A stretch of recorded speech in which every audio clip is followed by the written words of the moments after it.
இவருக்கு மட்டும் ஏன் இவ்வளோ ட்ரோல்ஸ் வந்துகிட்டே இருக்கு அப்படின்னு பார்க்கும்போது அவருடைய ஃபேமிலி அப்படின்னு தான் நான் சொல்லுவேன். கங்கு ஆடியோ லான்ச் நம்ம பார்த்தோம்.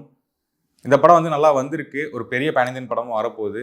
இவருடைய ரேஞ்சுக்கு வந்து இப்போ ஒரு 500 crore அடிக்கிறதே வந்து மிகப்பெரிய விஷயமா தான் இருக்கு. அதான் டிஎன் மார்க்கெட் என்ன இருக்கோ அதான் நிலைமை. அதை தாண்டி வந்து 2000 கோடி அடிக்க போகுது அப்படின்னு அவருடைய கசின் பிரதர் ஞானவேல் ராஜா சொன்னாரு.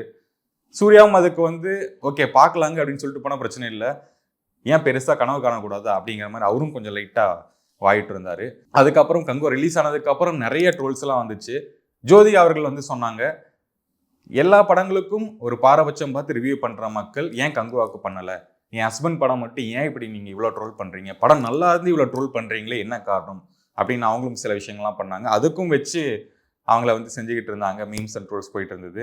இப்ப சமீபத்தில் ஒரு கோயிலுக்கு வந்து போயிருக்காங்க, அதுக்கும் வந்து மீம்ஸ் வந்துட்டு தான் இருக்கு. ஜோ அண்ணி அவங்களுடைய ட்ரோல்ஸ். இப்ப பார்க்கும்போது சிவகுமார் ஐயா அவர் பேசின விஷயம் தான்.